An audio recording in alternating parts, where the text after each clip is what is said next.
वंदे मातरम। क्या सभ्य समाज में किसी अपराधी का अज्ञात होना और स्वतंत्र होकर घूमना उचित है क्या? तो सभी का जवाब होगा नहीं।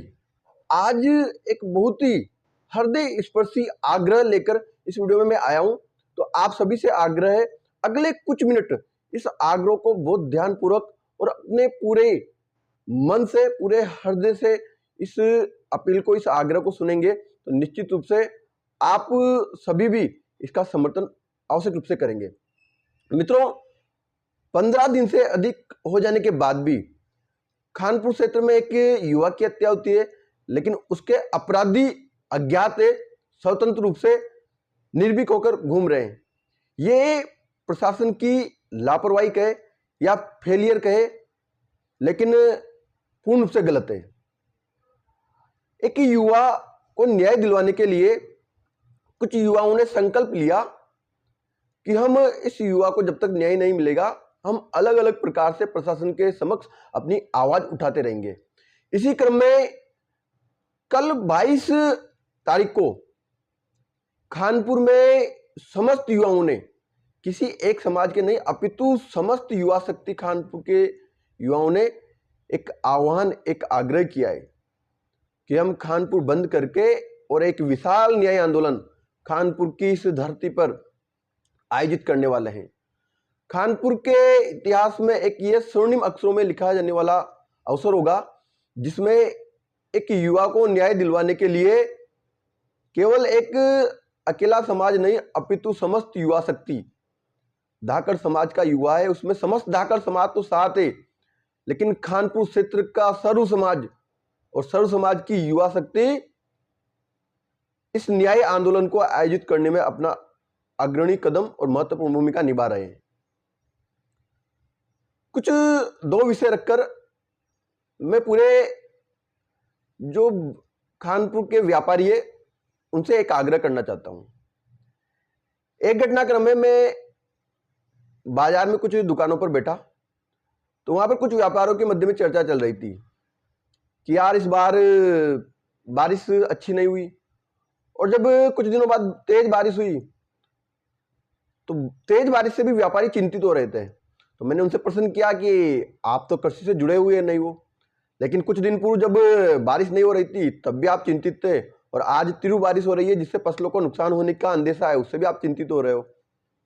तब उन व्यापारियों का जवाब था कि हमारा जो ये क्षेत्र है ये किसी प्रकार का औद्योगिक नहीं अपितु कृषि के ऊपर निर्भर करने वाला क्षेत्र है। यहाँ पर प्रत्येक गांव में जो ग्रामीण है वो कृषि करके अपनी आजीविका चलाते हैं, और जो व्यापार है वह इसी कृषि पर निर्भर करता है।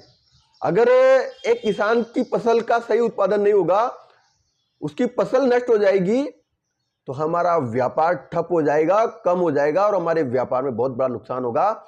इसलिए हम किसान नहीं होते हुए भी हमें किसान की फसल बर्बाद होने की चिंता है। समझिए कि एक व्यापारी का व्यापार सफलतम रूप से चले, इसके लिए किसान का अच्छा उत्पादन होना, किसान की फसल का अच्छा उत्पादन होना, अच्छे से फसल पकने पर एक व्यापारी का व्यापार निर्भर करता है।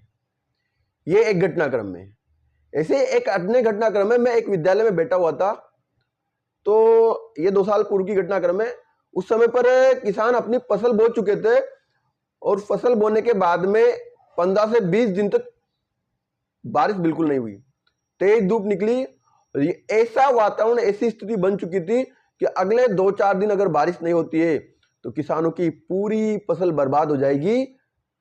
और उस समय पर जो वो फसल की वो ऋतु थी, उस ऋतु में किसी प्रकार की फसल नहीं होगी। तो वो शिक्षक भी चिंतित थे, उनके बीच में भी यही चिंता मैंने जब देखी तो उनसे मैंने संवाद किया कि आप सर क्यों चिंतित हो? कि भैया अपने विद्यालय में जितने भी विद्यार्थी पढ़ते हैं वो ग्रामीण क्षेत्र के और प्रत्यक्ष अप्रत्यक्ष रूप से कृषि से जुड़े हुए, कृषि परिवारों से जुड़े हुए विद्यार्थी पढ़ते हैं। अगर इनकी फसल का उत्पादन सही से नहीं होगा तो ये जो किसान है, इनके अभिभावक है, ये फीस देने में असमर्थ रहेंगे, और जब ये फीस देने में असमर्थ रहेंगे तो हमारे शिक्षकों की जो सैलरी है वह देने में विद्यालय प्रशासन असमर्थ रहेगा। तो उस विद्यालय में भी शिक्षकों के अंदर यह चिंता थी कि एक किसान की अच्छे से फसल पकनी चाहिए, फसल का उत्पादन अच्छे से होना चाहिए। वहां भी ये चिंता का विषय था, क्योंकि फसल का उत्पादन अच्छा होगा तभी व्यापार अच्छे से चलेगा। तो मित्रों, आज भी यही आग्रह मैं आप सबके मध्य में लेकर आया हूं कि एक मध्यम वर्गीय किसान के पुत्र के साथ जो अन्याय हुआ है, जो हत्या उसकी हुई है, उसके न्याय के लिए उसका परिवार, एक पिता, उस युवा के पुत्र, उसकी मां, उसका भाई, उसका पूरा परिवार और यहां तक कि खानपुर क्षेत्र के सभी युवा आक्रोशित है, पीड़ित है। और आक्रोशित होने के बाद भी पूर्ण अनुशासित ढंग से, संवैधानिक प्रक्रिया से कानून सम्मत उस भाई को न्याय मिले, इस प्रकार का आग्रह प्रशासन के सामने युवा शक्ति कर रही है। तो व्यापारियों की इसमें क्या भूमिका है? तो व्यापारी बंधुओं से हाथ जोड़ के मैं आग्रह करता हूं कि अगर कोई बड़े राजनीतिक नेता के द्वारा, राजनीतिक दल के द्वारा अगर आपसे बंद का आह्वान किया जाता, तो आप सभी व्यापारी एक दिन पूर्व आह्वान कर देते कि हम उस बाजार बंद का, व्यापार बंद का समर्थन करते हैं। किसी बड़े व्यापार संघ के अधिकारी के द्वारा लेटर निकाल के जारी कर दिया जाता।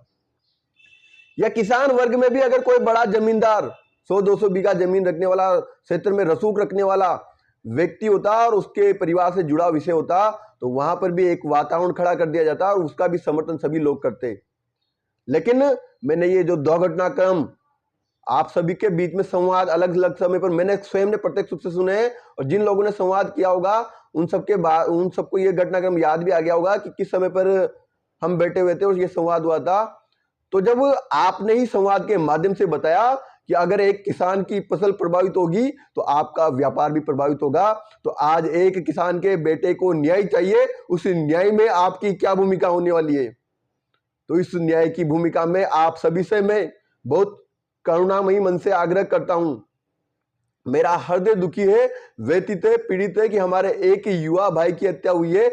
उसको न्याय दिलवाने के लिए युवा शक्ति आक्रोशित है, और उस आक्रोश के बाद भी युवा शक्ति अनुशासन बनाए रखते हुए पूर्ण संवैधानिक ढंग से कानूनी प्रक्रिया से न्याय चाहती है, उसकी मांग कर रही है।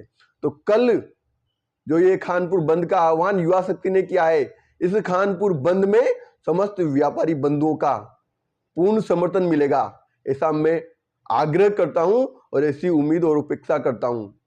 क्योंकि व्यापार संघ, समस्त व्यापारी गण इस सांकेतिक जो बंद और प्रदर्शन न्याय आंदोलन होने वाला है, इसमें अगर स्वेच्छा से बंद करके सम्मिलित होंगे तो प्रशासन के सामने, सरकार के सामने एक बड़ा संकेत जाने वाला है कि किसी बड़े समाज के बड़े जनप्रतिनिधि ने नहीं, किसी बड़े राजनीतिक दल ने आह्वान नहीं किया, उसके बाद भी कुछ युवाओं के मौखिक आह्वान के बाद में समस्त व्यापारियों ने इसका समर्थन किया। मतलब वो व्यापारी भी चाहते हैं इस युवा भाई को न्याय मिले, और हो सकता है ये जो भाई है ये भी लंबे समय तक आपके मध्य में ही एक व्यापारी के रूप में खानपुर में उपस्थित रहा है, इसने भी अपना व्यापार आप के मध्य में ही किया होगा।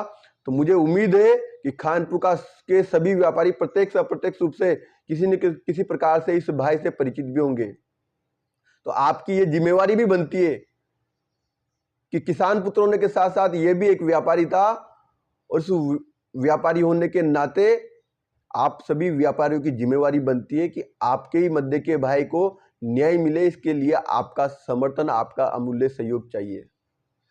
अगर इस भाई को न्याय नहीं मिलता तो भविष्य में वो जो अपराधी है अज्ञात होकर, स्वतंत्र होकर, समाज में निर्भीक होकर घूमते रहेंगे, उनके हौसले बुलंद होंगे और उनके मन में खुलकर अपराध करने की, अराजकता फैलाने की हिम्मत जागृत होती रहेगी, और भविष्य में किसी प्रकार का बड़ा घटनाक्रम, किसी प्रकार की बड़े अपराध को वो लोग अंजाम देंगे, इसमें कोई अतिशयोक्ति नहीं होगी। इसलिए प्रशासन के लोगों को भी जागरूक रहते हुए और गंभीरता से इस विषय को लेते हुए एक विशेष जांच कमेटी का गठन करके और निष्पक्ष रूप से इसकी जांच करनी चाहिए, और जो दोषी स्वतंत्र रूप से निर्भीक होकर समाज में अभी तक खुले होकर घूम रहे हैं, उनकी जल्द से जल्द गिरफ्तारी होकर कठोर कार्रवाई प्रशासन के द्वारा करनी चाहिए। ये आग्रह है।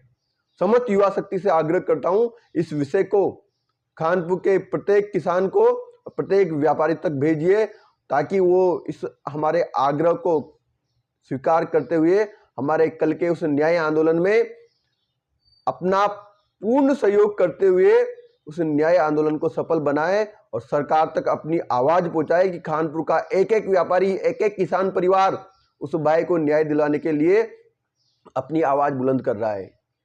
मित्रों, उम्मीद है आप सब कल के उस न्याय आंदोलन में एक बड़ी संख्या में आ रहे हैं। अनुशासित ढंग से आना है। युवा शक्ति जो कहा जाता है वो यूथ पावर नेशन पावर होता है, तो युवा जो शक्ति है वो राष्ट्र शक्ति है। हमें राष्ट्र शक्ति बनना है, किसी प्रकार की अराजकता अनुशासनहीनता नहीं करती है। पूर्ण अनुशासित ढंग से इस प्रशासन को जगाना है और जो ये राजस्थान की सरकार जो अभी अज्ञानी बनकर बैठी हुई है, उनके आंखें खोलने की आवश्यकता है, ताकि हमारे भाई को न्याय मिल सके, ऐसी आग्रह है। इस विषय को अधिकतम लोगों तक पहुंचाने के लिए आप फेसबुक, व्हाट्सएप, इंस्टाग्राम, ट्विटर सभी स्थानों पर इस वीडियो के लिंक को शेयर करें, ताकि समाज के एक एक व्यक्ति तक हमारी ये अपील, ये आग्रह पहुंच सके। वंदे मातरम। भारत माता की जय।